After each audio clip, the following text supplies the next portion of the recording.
Welcome to today's press briefing. We have with us from the Center for Health Protection, Communicable Disease Branch, Principal Medical and Health Officer Dr.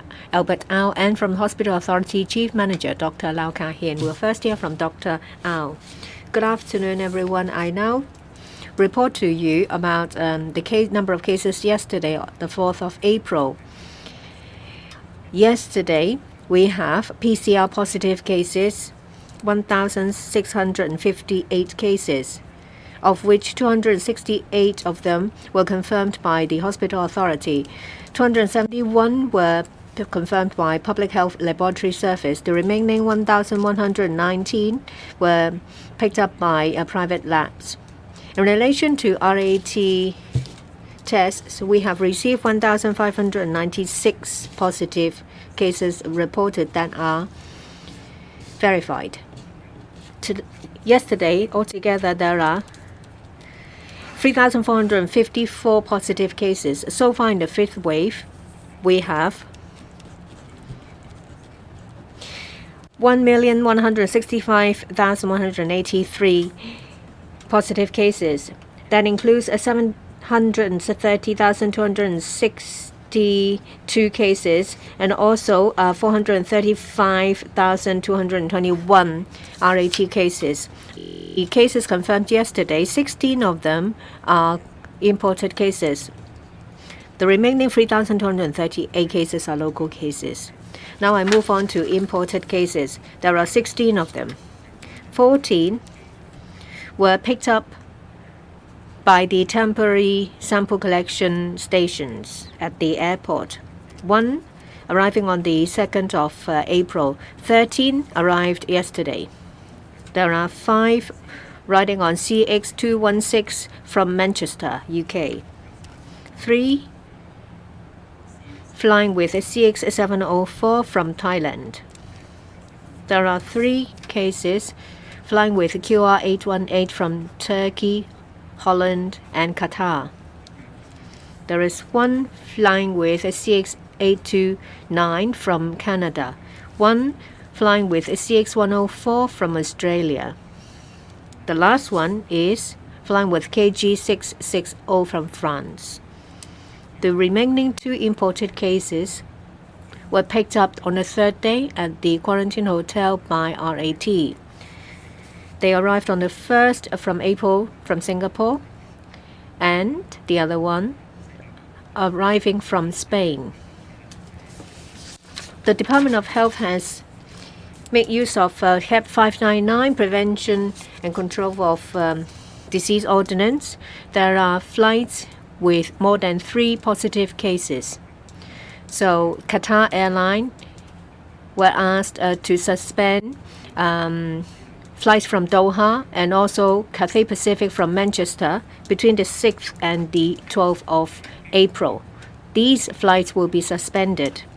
Yesterday, the Public Health Laboratory Service has conducted, in relation to 933 cases, genome sequencing. We have not identified any L452R positive cases. 923 cases were negative to L452R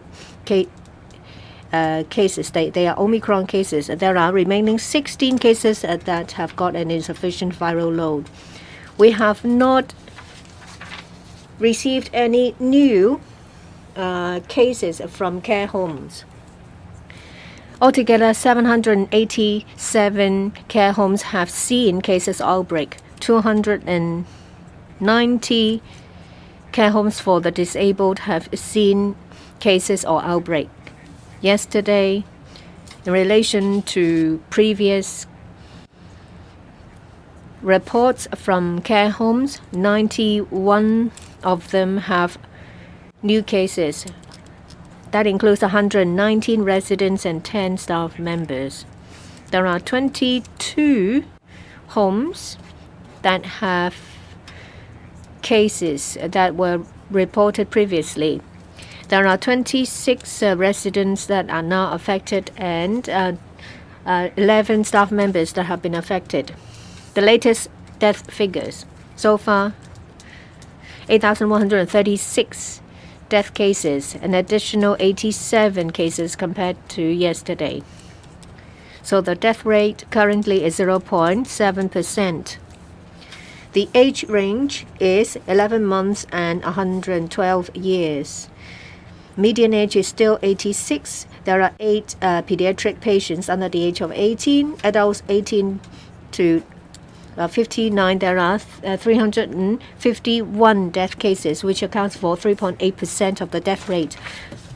The remaining 7,802 death cases involved those above the age of 60, which accounts for 95.9% of the total cases. 5,765 of them are above the age of 80, which accounts for 70.9% of the total number of death cases. That's all for my report. Thank you. We'll now hear from the Hospital Authority.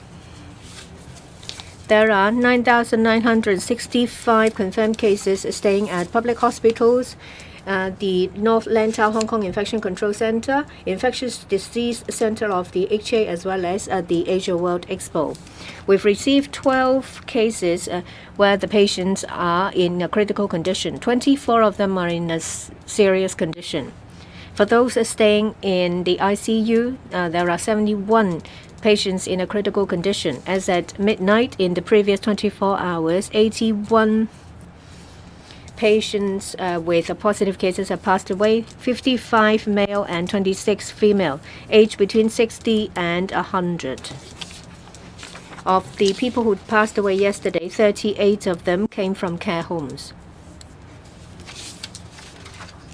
54 have no records of vaccination. 14 have got 1 dose. 68 have not completed their full course of vaccination.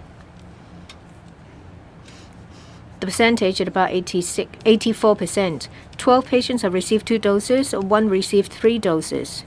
For those above the age of 65, there are 78 of them. There are 3 patients.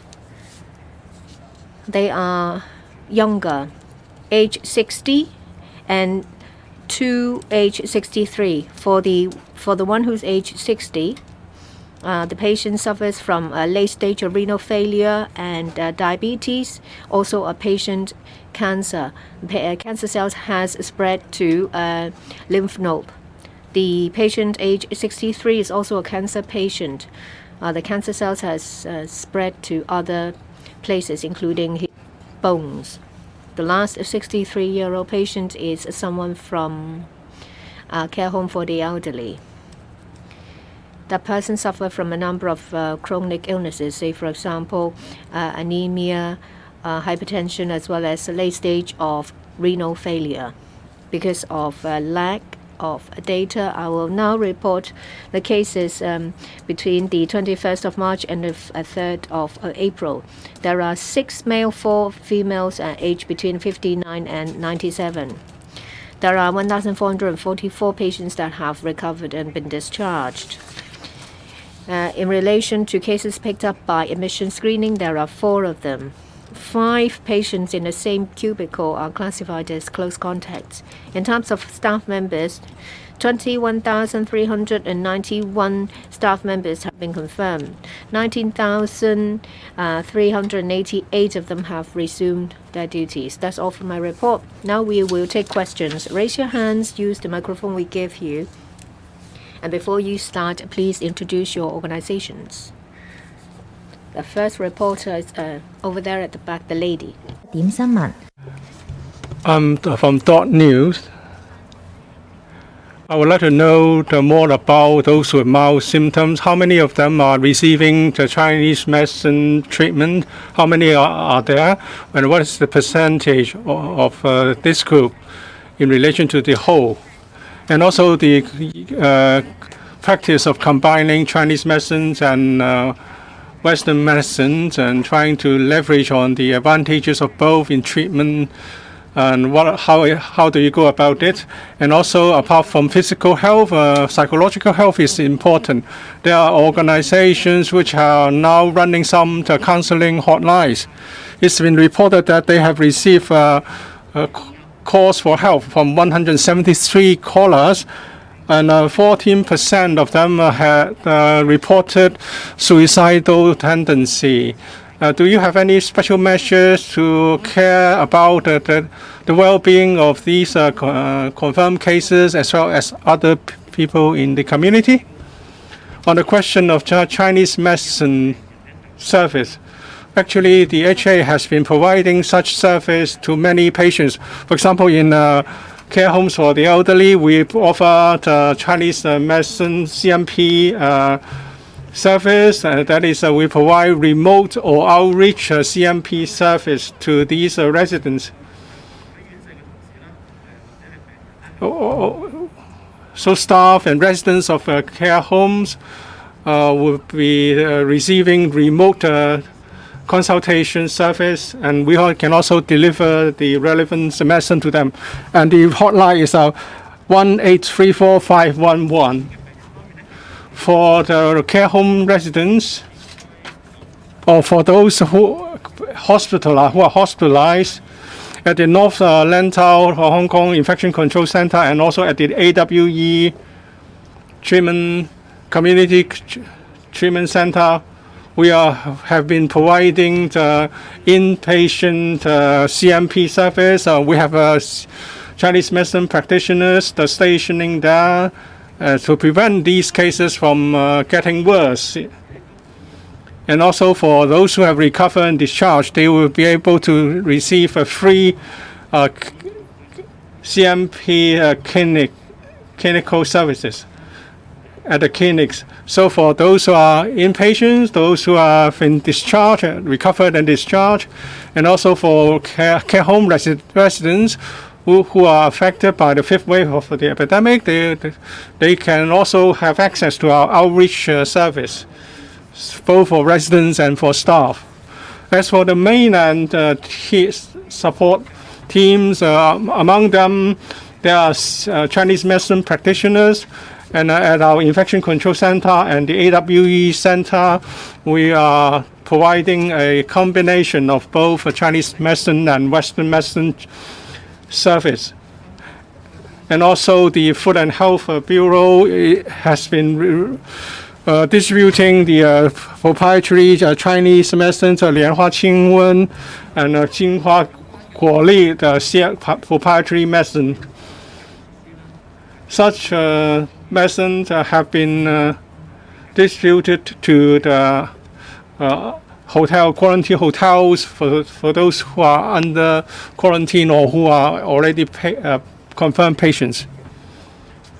Well, the CHP understands that during the epidemic, people are facing a lot of stress, especially if someone's family members are already infected or even pass away. The DH has a psychological counseling hotline, 9814-7325. The service will last until the end of April. So if people are having problems, emotional and psychological problems, they can call this hotline. It would run from 9 a.m. to 9 p.m. We have clinical psychologists to provide service to the bereaved the family members of the disease. I'm from cable TV. Many people have been going to the rural area for a trip during this holiday because they have been locked inside a home for a long time. So are you afraid that there will be a rebound after the holidays? Would you appeal to them that they should not let up their vigilance? And also, what about prescription of the relevant medicine by private practitioners? What's the quantity available to them for prescriptions, and how much has been dispensed? And also, some patients may not find it convenient to go out to get the consultation and the medicine. And also, are you offering the Chinese medicine service through private practitioners, and also for medicine delivery service to them as well? In the recent couple of days, the number hovered around 3,000 cases, which is a relatively high level. Although in the past 2 or 3 weeks, the trend is a downward one. But at this level, it means that in the community there are many communication or transmission chains. So I don't think the public should have this impression or misconception that the epidemic is already under control. At this critical moment, the people should not let their guard down. They should continue to observe the social gathering restrictions, and today is the Qingming festival, and very soon we are going to have the Easter holidays as well. I appeal to the public to observe all the rules concerning social gathering. They should reduce social contacts and avoid crowds, and they should always wear a mask.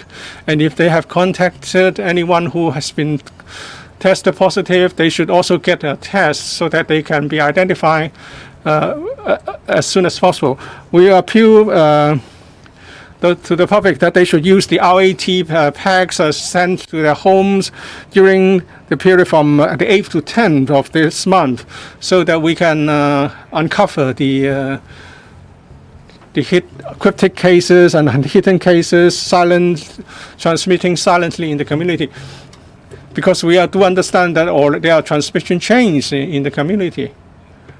As for the availability of medicine to private medical practitioners, well, private medical practitioners can use the e-health portal, e-record portal to access our system. Dr.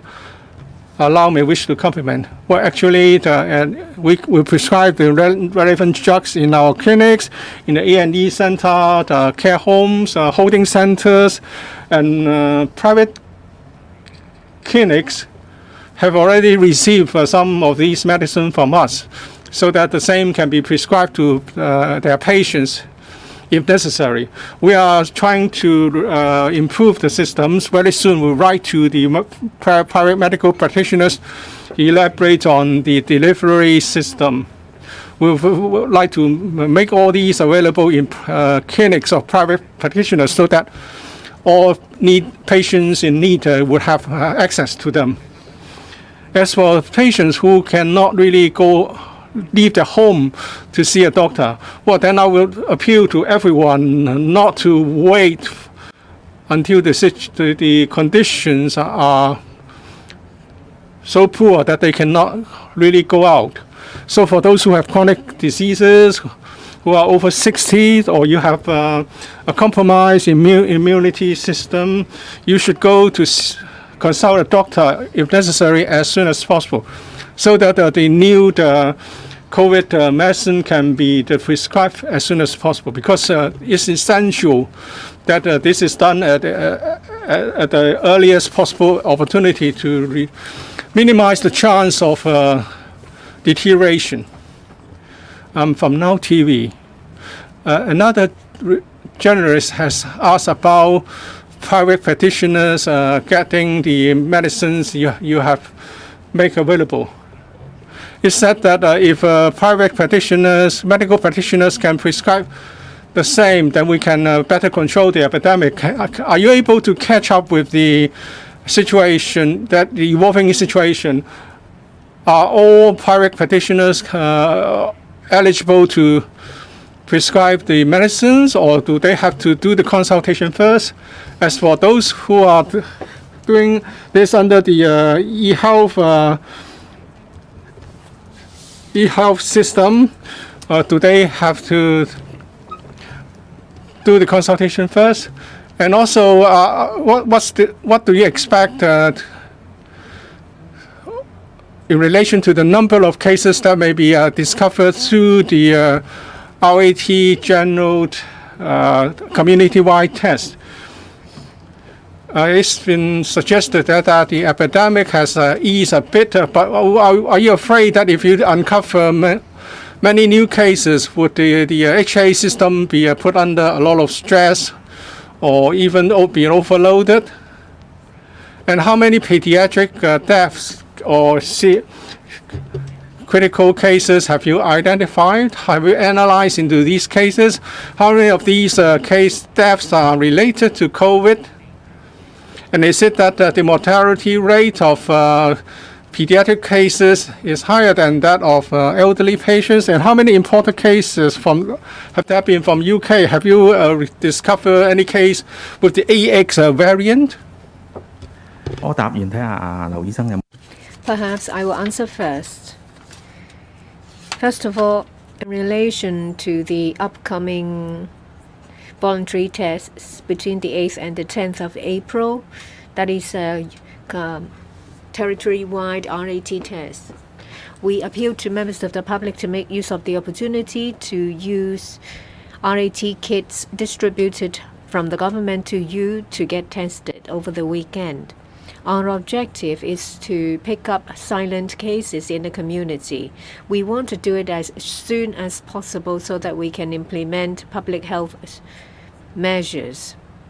This will also give us the information about how many silent transmissions or cases are there in the community. In this way, we'll have a better picture of the overall situation.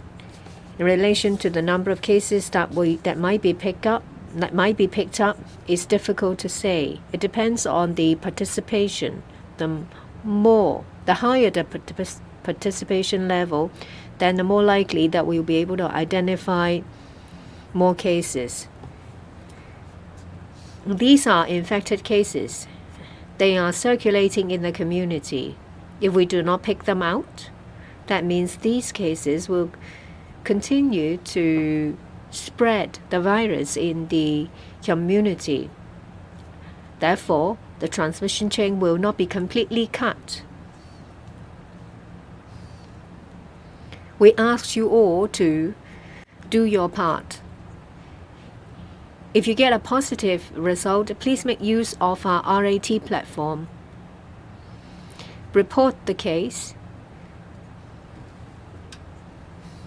We will send a quarantine order and isolation orders to those positive cases. We will make use of questionnaires to gather information to help with our triage. If need be, we'll arrange for positive cases to be isolated at community isolation centers. We have sufficient capacity to accommodate them. We also have an online system with a sufficient capacity to handle all these cases. According to the information I have, every minute we are able to process 1,000 cases on our RAT platform. We reckon we have the capacity to deal with a large number of cases. Regarding the UK variant, there are imported cases from the UK. The Public Health Service will conduct genome sequencing on these cases to see what variants they are. The Hong Kong SAR government vigorously implement measures to guard against imported cases. So arrivals will have to be tested at the airport and also later at a quarantine hotel, so that we can timely pick out these infected cases. I'll defer to Dr. Lau about medication. We do understand that the upcoming test is to pick out asymptomatic cases.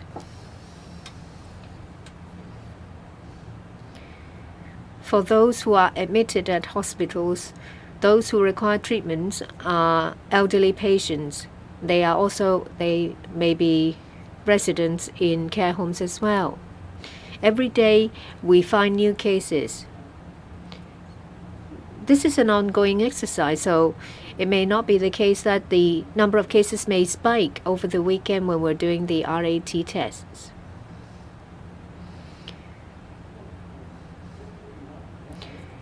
I make an appeal here.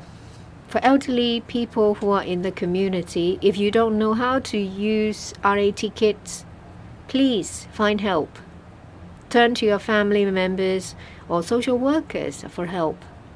We do ask you to do the RAT over the 3 days. If you are positive, age above the age of 60, even if you're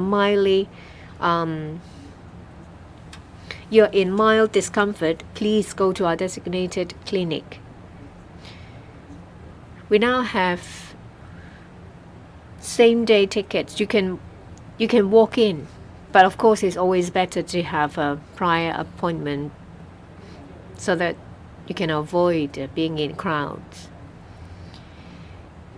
Please get vaccinated as soon as possible. What we know that is effective is vaccination, and go to see a doctor. And if you are a suitable patient, you'll be prescribed with antiviral medication. And of course, over the weekend, we might pick up asymptomatic young patients, but still we're always there to help elderly patients. And if they turn out to be positive cases, we would give them treatment as quickly as possible. The lady over here. I'm from RTHK. For consecutive 3 days, the number of cases are around 3,000. Is it a bottleneck? Do you think that it will stay like this for quite some time? When do you think it will drop further? The death rate has increased to 0.7%. Do you think it will continue to climb? Is our death rate higher than other advanced countries? There are over 8,000 deaths in the fifth wave. Well, apart from their condolences, will you learn a lesson? And how do you feel about a death rate of above 8,000? We heard that there are more cases from care homes with previous cases. Does it mean that outbreaks amongst care homes is not under control and the current anti-infection measures are not effective enough at least? Today is the Qingming Festival. The Hong Kong SAR government expresses their deepest condolences to those who passed away in the epidemic. And also, we also express our condolences to grieving families. Since the outbreak of the epidemic a few years ago, this is the most severe. It has brought anxiety to our communities, and it has also brought regret from death cases. Currently, the epidemic situation is stable. In the past 2 days or so, the figure is about 3,000. It's difficult to just rely on the figures on a day or two to gauge the future trend. The figure may change from one day to another, but what we're certain is that the current figure is still high compared to a few weeks ago. Yes, there is a decreasing trend. We hope that in the coming few weeks, through various measures, including social distancing measures, early testing, we are able to identify cases and cut transmission chain in order to further stabilize the epidemic situation. But we are concerned that in the coming holidays there might be more social activities and cross-family gatherings. This may cause a rebound in our epidemic situation. We have to be cautious.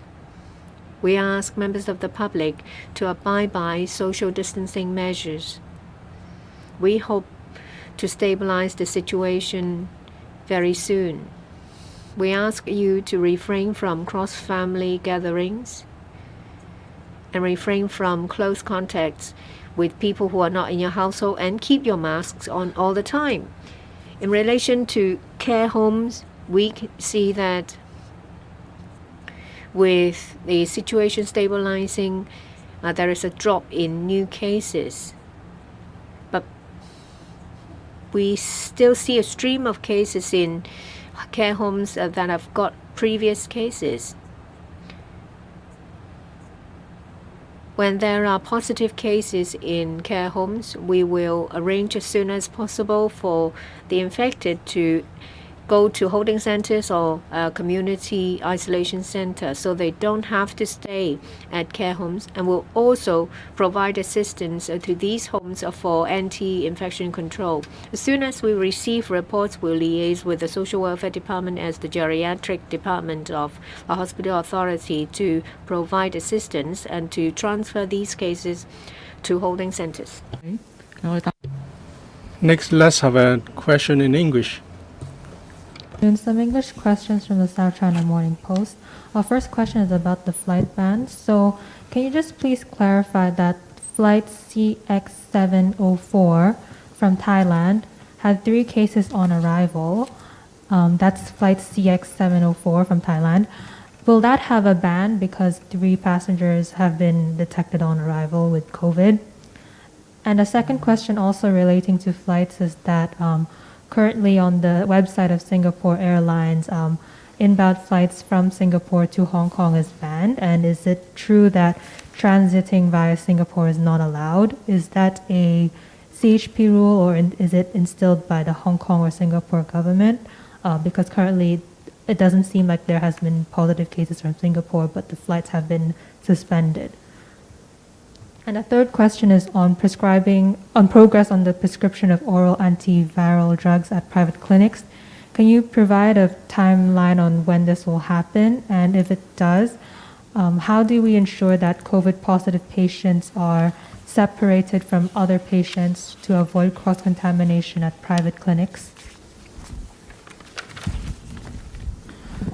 For the first question on flight-specific suspension, the government has 2 sets of criteria for suspending flights for 7 days. First of all, if there are 3 or more passengers tested positive on arrival, then the flights will be suspended for 7 days. Secondly, if there is 1 passengers tested positive at the airport, and there is at least 1 non-compliance cases, then the flight will also be suspended for 7 days.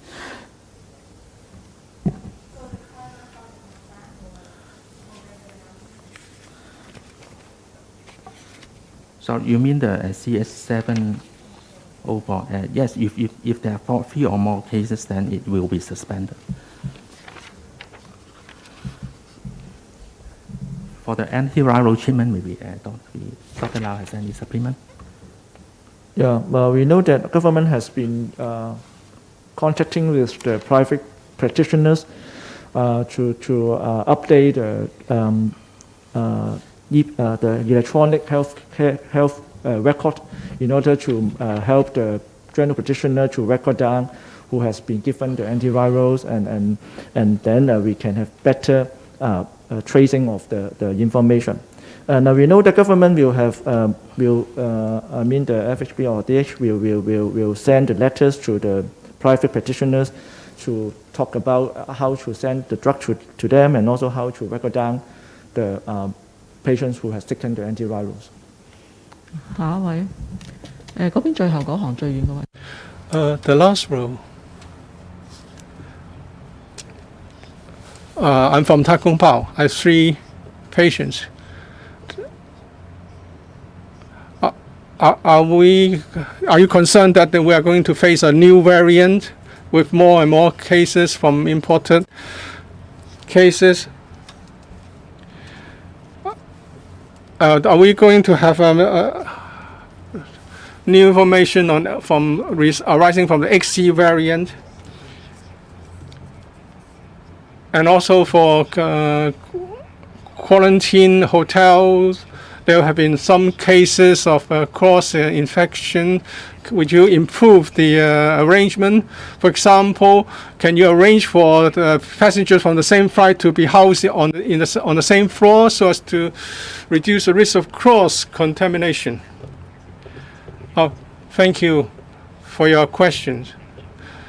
Regarding the number of cases, today's figure is a bit higher than that of yesterday, but we cannot just look at a daily figure and say whether the trend is going up or not, because we may see a fluctuation in the range of 100 or so cases.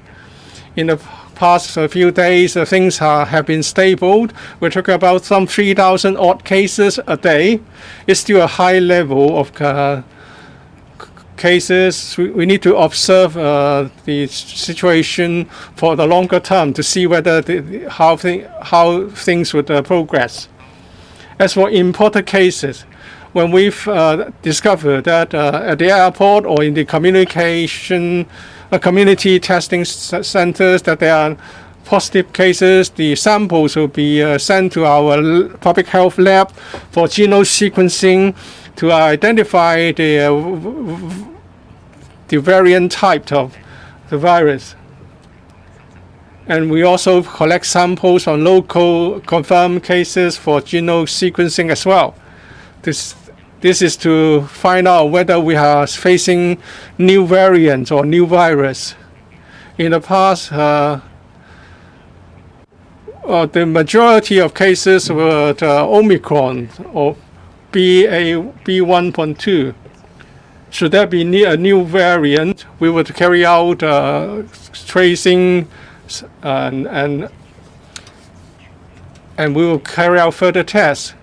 The CHP is aware that in other places there are variants which is being transmitted widely.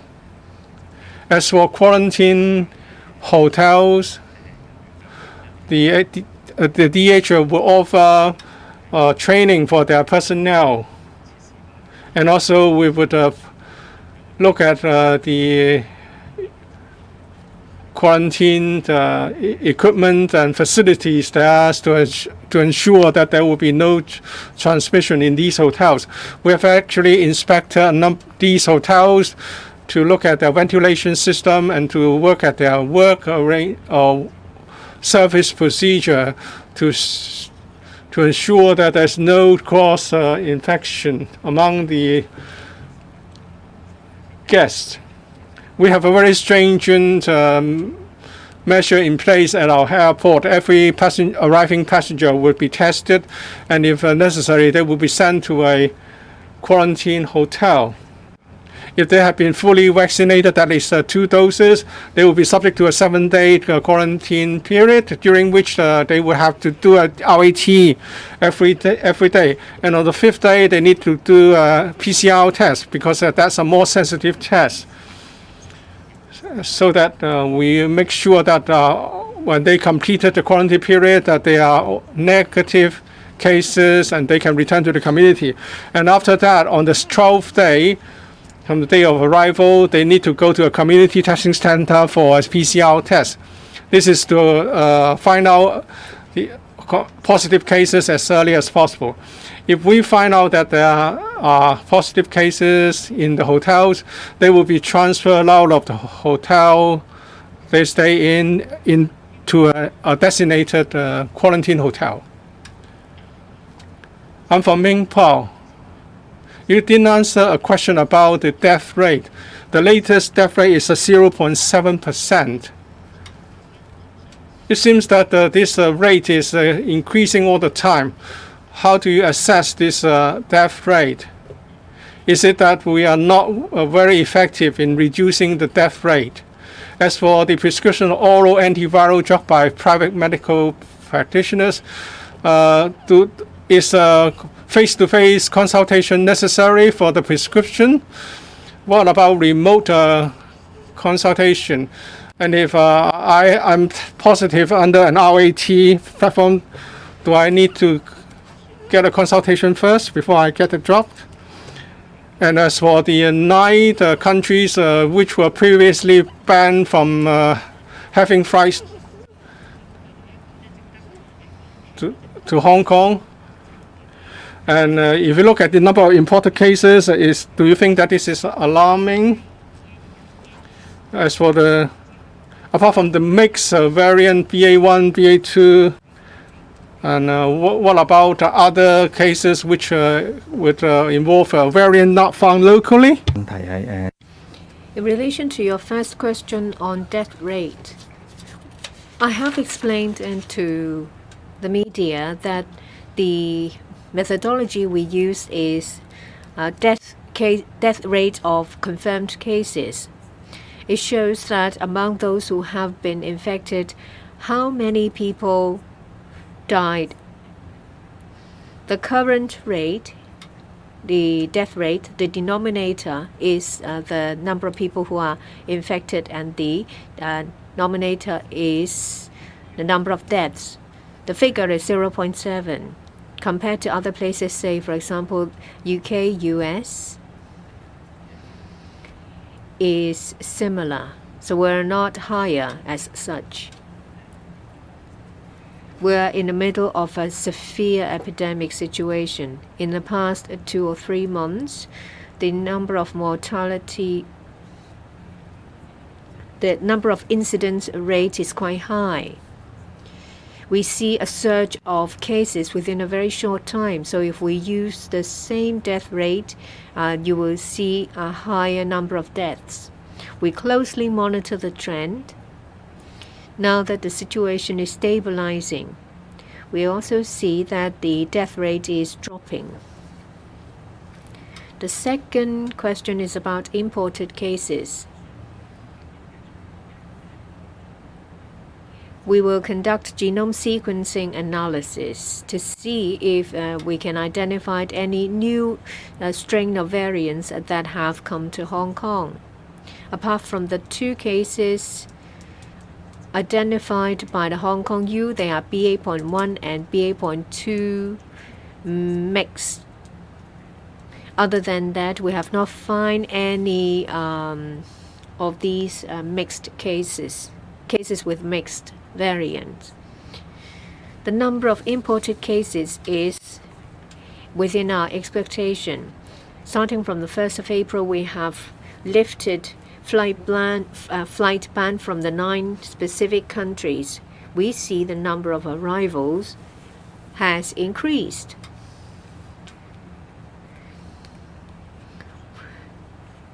Against that background, we expect a higher number of imported cases. A dozen or so a day is something we've expected. Anything to add, Dr. Lau?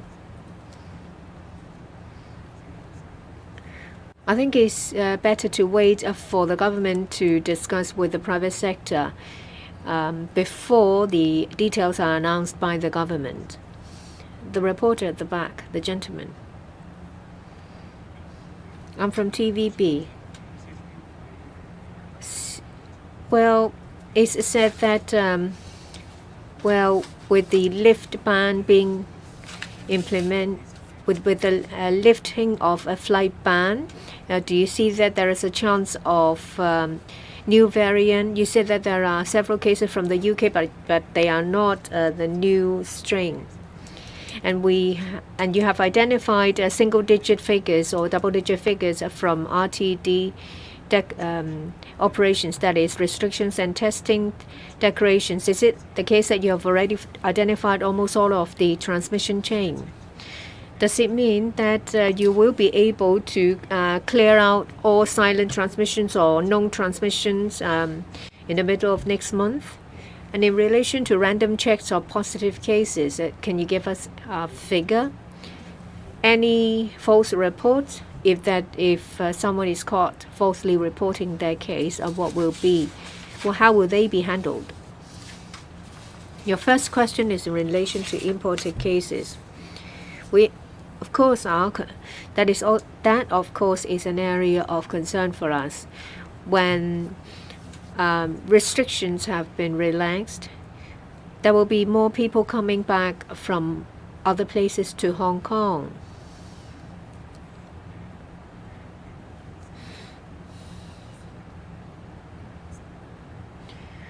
While we have relaxed restrictions from arrivals, we have also put in place a very vigorous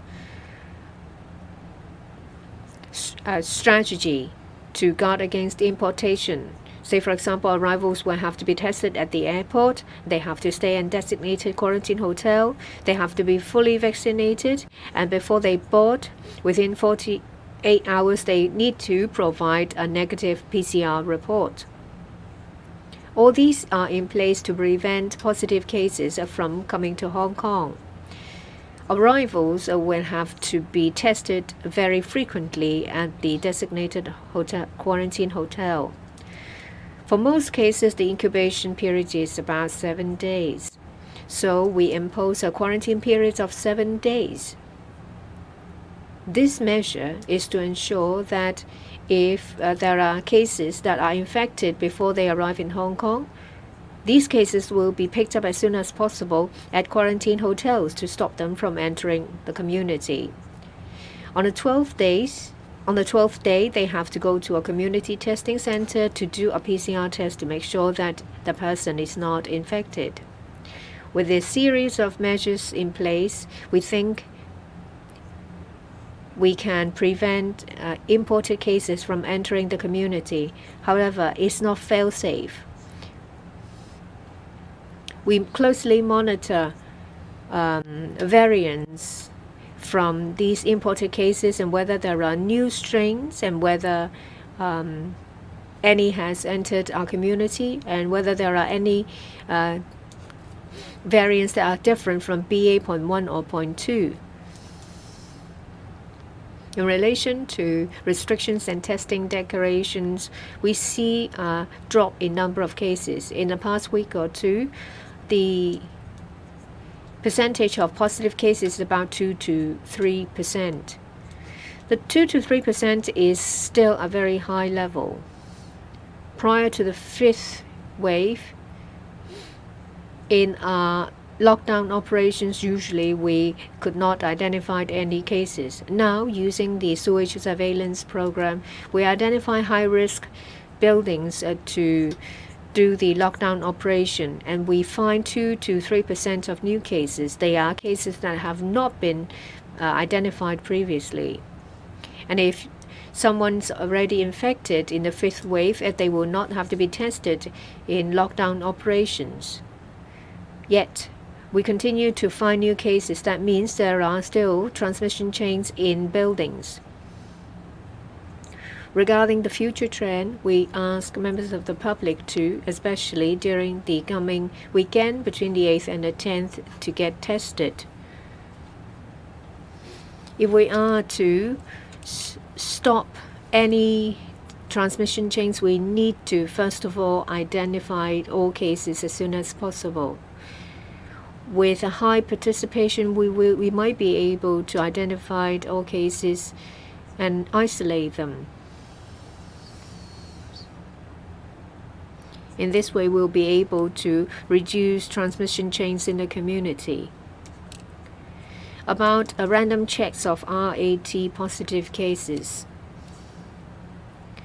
Of the verified cases, we will select a certain percentage of cases.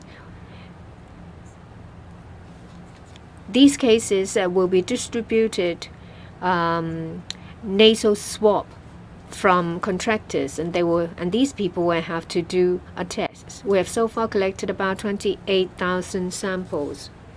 Only a very small number turn out to be negative, and that's also within our expectation, because the test itself may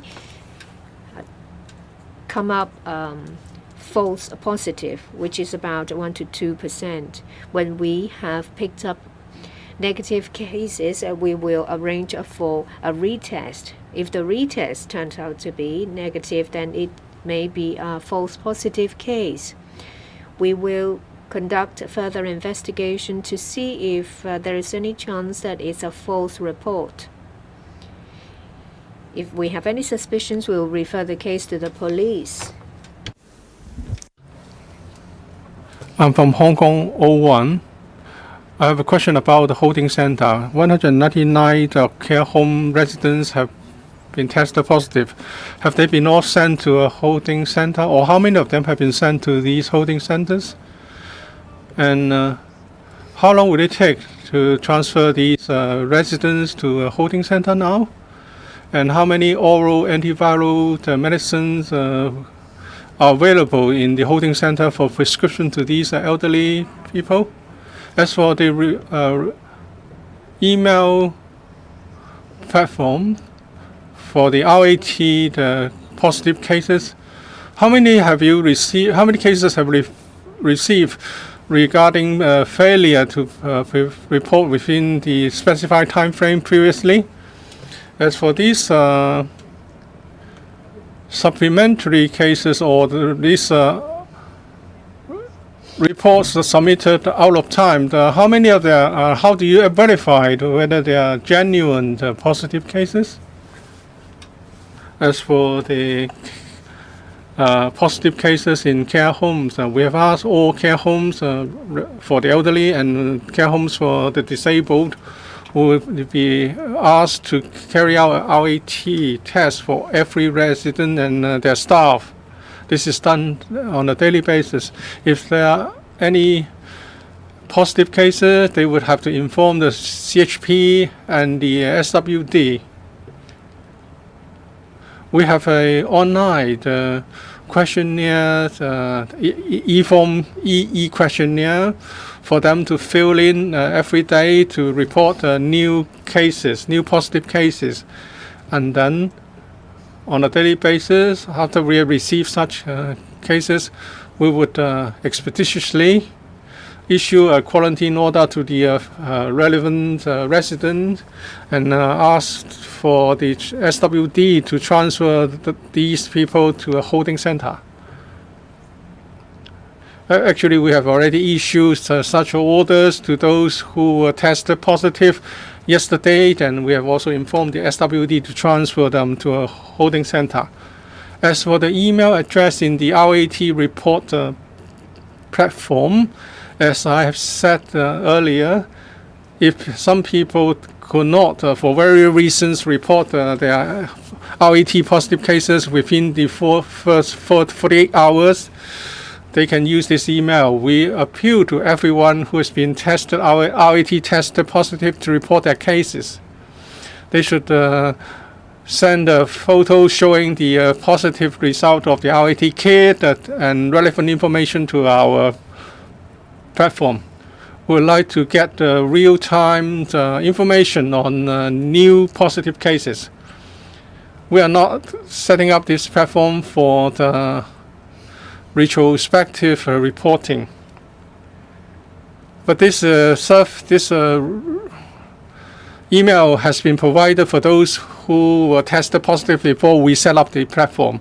But there are some people who have been using this email service to retroactively report their cases of late reporting. We'll try to understand why they did not report a case in the specified time frame. If the explanation is acceptable, then we'll ask them to do the reporting again. For example, they should provide their ID number and give us a photo of the test kit, and then we can list the case as a positive case.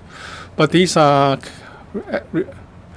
cases reported retrospectively. We will not include these in our daily confirmed cases. We will only amend the statistics later on.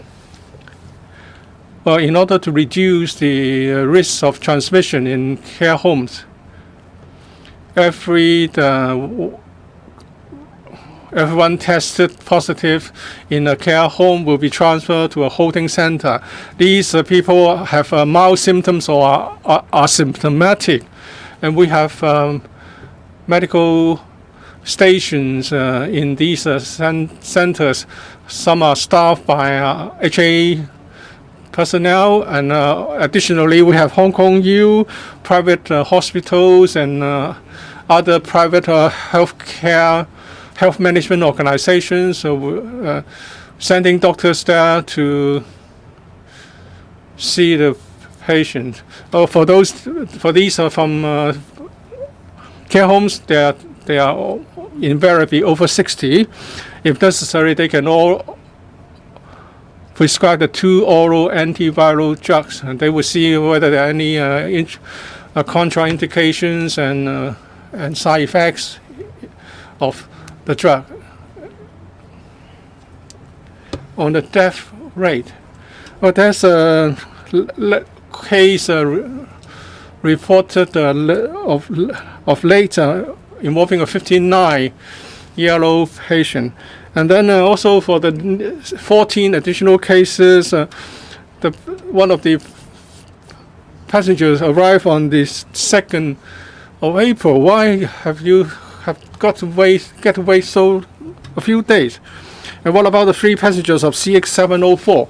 Have you included these cases in your total figures? As for the prescription of antiviral drugs, and it was previously said that some of the medicines will be stored in the holding centers. Has this been done?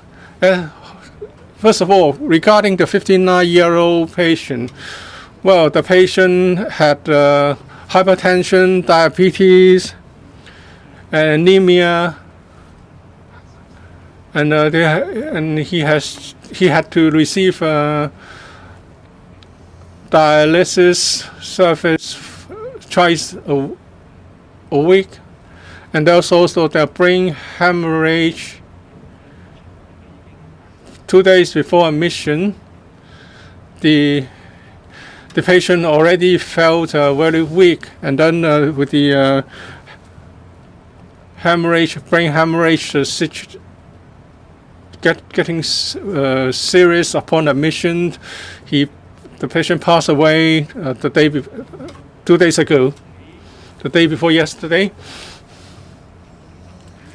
I have no information on the amount of antiviral drugs prescribed in holding centers, but actually in appropriate cases, doctors can prescribe these medicines. There's already an online system set up, so it won't take a long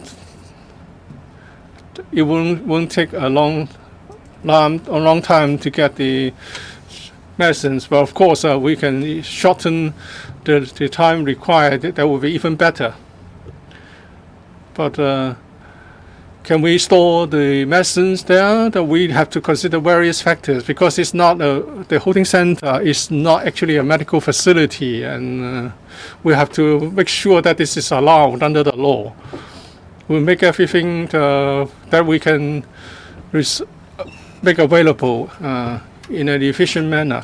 Concerning the passenger who arrived on the 2nd of April, actually it's a 2-year-old baby. A fecal sample was taken at the airport. That's why it took a longer time for confirmation. So the case was actually identified in the quarantine hotel. So the patient was sent to an isolation hotel. As for the 3 cases arising from the flight CX705, the cases are being investigated. As I've said, we have a mechanism. If for the same flight we have 3 or more passengers tested positive, and if 1 or more of them are tested positive at the airport, and if 1 or more of them fail to abide by CAP 599H, then they will be subject to the suspension system. But we do not count any positive cases. Last question. I'm from Hong Kong Economic Times. I'd like to ask about reinfections. Well, for compulsory testing notices as well as RTDs, the line's drawn as 3 months.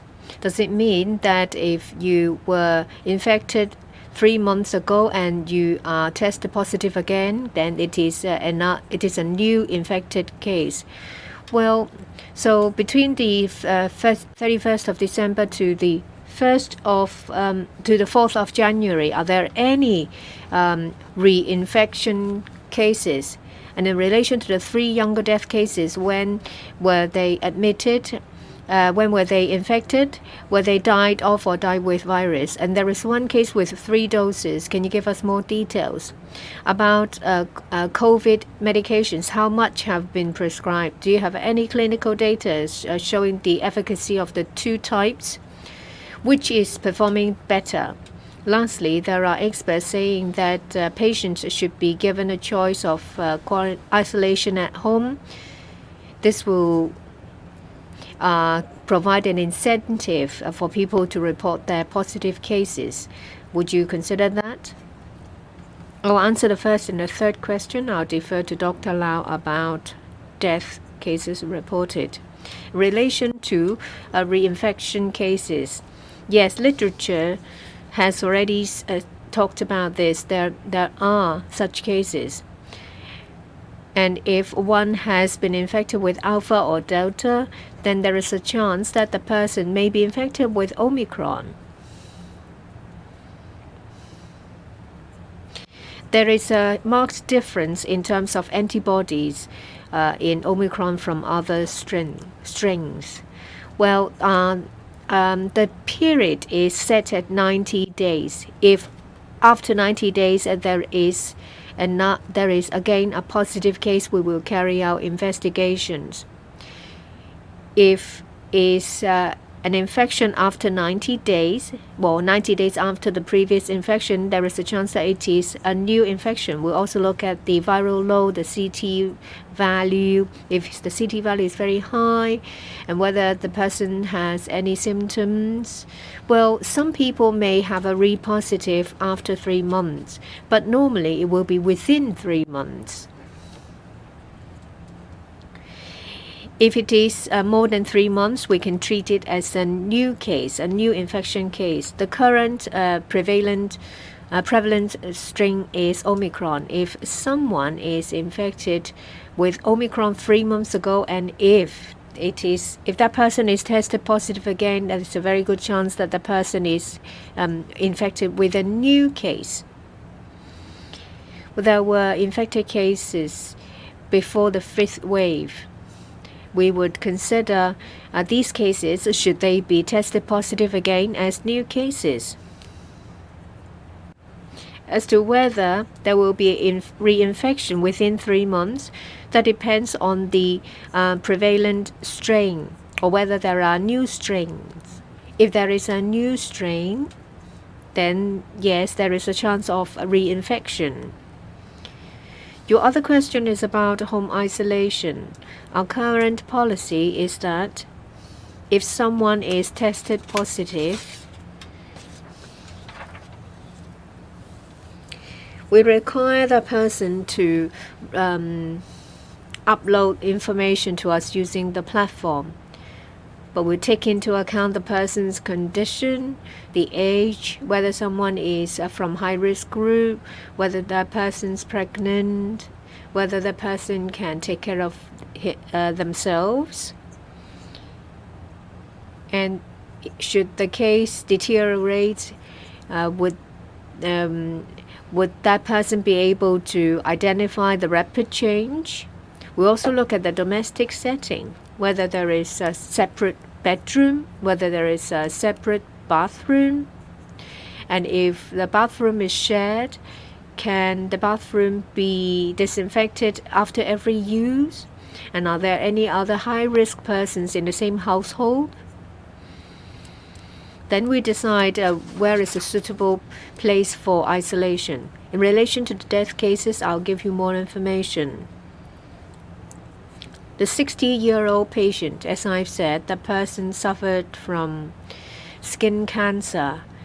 The cancer cells has spread to lymph glands, and he also suffered from late-stage renal failure. On the 23rd of March, he suffered from difficulty in breathing for 2 days, so he went to A&E department. At that time, he told us that he was COVID positive. He said that he had phlegm, he was coughing, and he was lethargic. We tested him, and CT value was 27, and the X-ray was quite clear. There was no pneumonia. And on the 25th, we conducted another PCR test. The CT value rose to 32, which means a lower viral load, but his condition continued to deteriorate because of the chronic illnesses. Yesterday, the person passed away. The other one is a 63-year-old patient. The patient suffered from lung cancer. The cancer cells has spread to other places in the body, including bones. On the 6th of March, he went to the A&E department. He said he suffered from difficulty in breathing for 1 day. He had a high fever and he had phlegm. At that time, the RAT test was negative, so was the PCR test. But we saw that he was quite frail and was suffering from lung cancer, so he was admitted. After 2 days, we did another RAT test. It's positive, CT value 23. We treated his COVID problems, and there was a tumor in his lung, and it spread. And yesterday he passed away. Another one is a 63-year-old patient, someone who lived in a care home for the elderly. As I mentioned, that person suffered from other health conditions. The main one is a late-stage renal failure. On the 27th of February at the care home, there was a RAT test. It was positive. On the 10th of March, a PCR test was done. The CT value was 28. Between the 12th and 14th of March, the RAT test was negative. On the 15th of March, because of fever and also shortness of breath, that person went to A&E department. The patient was admitted, and we treated the various problems, including the late-stage renal failure as well as the fever. On the 23rd of March, the RAT test was negative, but the condition continued to deteriorate, and the patient passed away yesterday. There's one case with 3 doses of vaccine. The elderly person was 90 years old. The person suffered from a number of chronic illnesses, and there was a record of stroke, diabetes, hypertension, anemia, poor kidney function, and there was also dementia. The person's bedridden. On the 4th of April, that is yesterday, the person has been staying at a care home. An RAT was done, which was positive. Around noon, the patient was found to be unconscious at the care home. He was sent to hospital, and we saw that the blood oxygen was dropping. The person was resuscitated and prescribed with various medication, and unfortunately, the patient passed away yesterday. Sorry, speakers off mic. The interpreter cannot hear. I don't have information about that case. I don't think so with the admission yesterday, because that was the first time when that person was tested positive. 3 doses. Thank you. That's the end of the press briefing.